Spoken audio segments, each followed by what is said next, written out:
지난주 남북한 교회 대표들을 비롯해 15개 나라 교회 지도자들이 스위스에 모여 한반도 평화통일에 관한 국제회의를 열었다는 소식을 전해드렸는데요. 이번 국제회의 어떤 의미가 있는지 이순규 기자가 전해드립니다. 세계교회협의회 주최로 지난 17일부터 사흘 동안 스위스 보세에서 열린 한반도 정의평화와 화해에 대한 국제회의는 15개 나라 교회 지도자들이 모여 한반도 평화통일 문제를 집중적으로 다뤘습니다.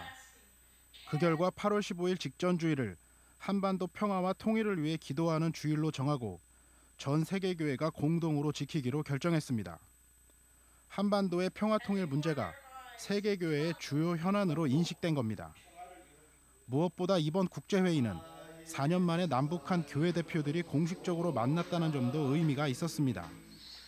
남한의 한국기독교교회협의회와 북한의 조선그리스도교연맹은 세계교회가 사용할 공동기도문을 함께 작성하는 데 합의했고 작성된 공동기도문은 WCC 울라프 총무에게 전달됐습니다. WCC는 이 기도문을 여러 언어로 번역해 세계교회에 전달하기로 했습니다.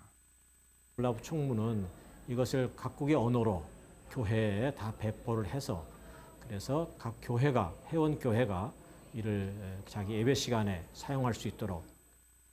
국제회의에서는 또 이번 회의에 참가한 15개 나라 정부에 북한의 경제 제재를 중단해 줄 것을 요청하기로 했습니다. 아울러 각국 신학교에서는 한반도 평화 관련 교육을 실시하며 한반도 평화와 통일에 대한 국제회의를 해마다 개최하기로 뜻을 모았습니다. 한편 지난해 강영섭 전 위원장에 이어 북한 조선그리스도교연맹 위원장에 오른 강명철 목사에 대한 기대감도 표시했습니다. 국제무대에 처음 모습을 드러낸 조선그리스도교연맹 강명철 위원장이 매우 사교적이고 성경 지식에 해박한 모습을 보였다는 겁니다. 실제로 강 위원장은 이번 회의에서 성경 공부를 인도하기도 했습니다. 중안에서 형제되는 분들을 이렇게 직접 만나니 마치 한 집안 형제들을 만난 것처럼 기쁨을 금할 수 없습니다.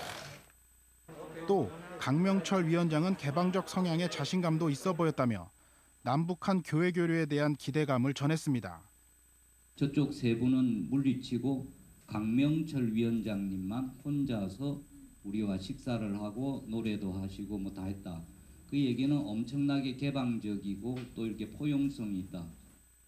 한편 이번 회의에서는 한반도 통일 문제를 전담할 기구를 WCC 산하에 두는 방안이 제시됐으며 다음 주 열리는 WCC 중앙위원회에서 다뤄질 예정입니다. CBS 뉴스 이순규입니다.